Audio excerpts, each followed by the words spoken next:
আসসালামু আলাইকুম।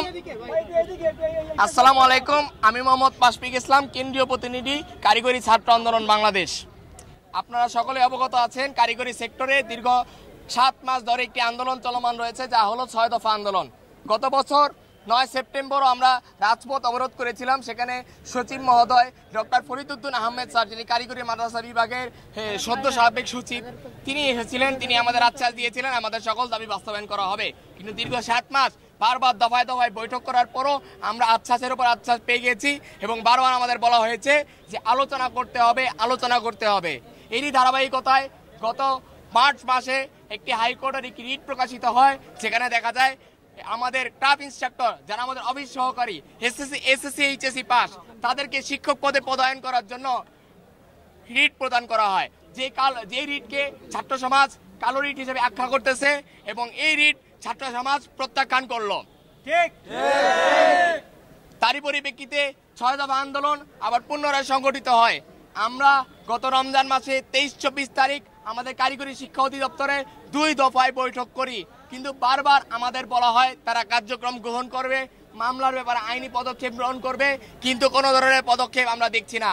আমরা বারবার বলেছিলাম যে 18 জন মামলার সাথে জড়িত, যারা আমাদের সেক্টরকে ক্ষতিগ্রস্ত করতেছে, তাদের বিরুদ্ধে যুক্তিযুক্ত ব্যবস্থা গ্রহণ করা হোক। কিন্তু দেখা গেছে আমরা এখনো কোনো প্রকার ব্যবস্থা দেখছি না। বারবার বদলি করা হচ্ছে, কিন্তু বদলি কিন্তু যুক্তিযুক্ত কোনো সমাধান নয়।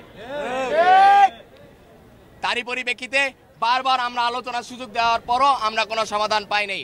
বাধ্য হয়ে গত 16 তারিখ কারিগরি ছাত্র আন্দোলন বাংলাদেশ একযোগে সারা বাংলাদেশের সকল পলিটেকনিক ইনস্টিটিউটে অবরোধ কর্মসূচির ডাক দেয়, যার ফলে সারা বাংলাদেশের অবরোধ বজায় থাকার কারণে যান চলাচল ব্যাহত হয়, জনজীবন দুর্ভোগে পড়ে।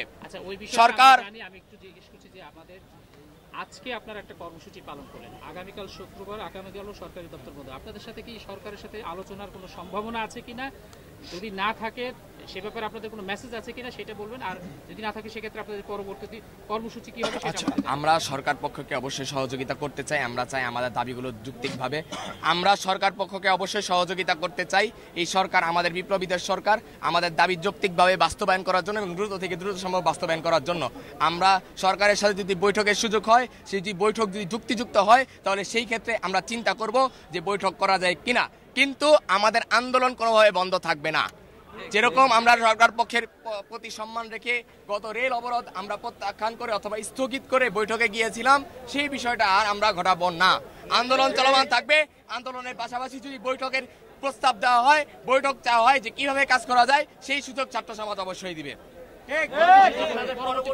পরবর্তী কর্মসূচি সারা বাংলাদেশের সকল পলিটেকনিক ইনস্টিটিউটের সাথে সমন্বয় করে কারিগরি ছাত্র আন্দোলন বাংলাদেশ খুব দ্রুত ঘোষণা করে দিবে। ধন্যবাদ।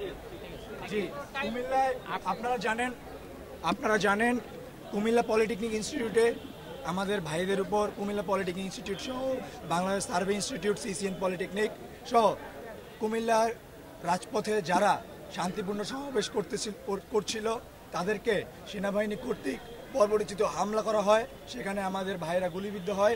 2 জন ভাইয়ের অবস্থা আশঙ্কাজনক এবং 37 জন হাসপাতালে ভর্তি অবস্থায় আছে।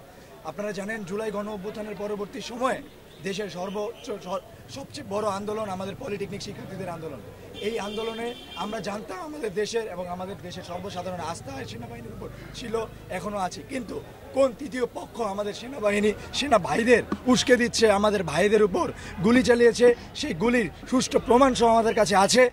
আমরা চাই এই হামলার সুষ্ঠু বিচার করা হোক, সুষ্ঠু তদন্ত চালানো হোক এবং যারা এই হামলাকে উস্কে দিয়েছে, যে তৃতীয় পক্ষ এখানে কাজ করেছে, তাদের দ্রুত বিচারের আওতায় আনা হোক। যে ভাইয়েরা আমাদের হাসপাতালে ভর্তি রয়েছেন তাদের দ্রুত চিকিৎসার আওতায় সরকার কর্তৃপক্ষ ব্যবস্থা নিক।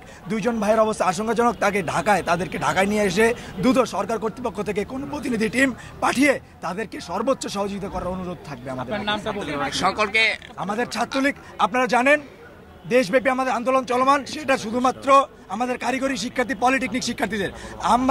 আমাদের সরকার, এই সরকারকে গঠন করেছি আমরা, এই সরকারের জন্য আন্দোলন করেছি আমরা, কিন্তু কোনো তৃতীয় পক্ষ যারা ছাত্রলীগ নিষিদ্ধ সংগঠন বিভিন্নভাবে উস্কে দিচ্ছে আমাদের ভাইদের এবং দেশের পরিবেশ অস্থিতিশীল করার পায়তারা করছে।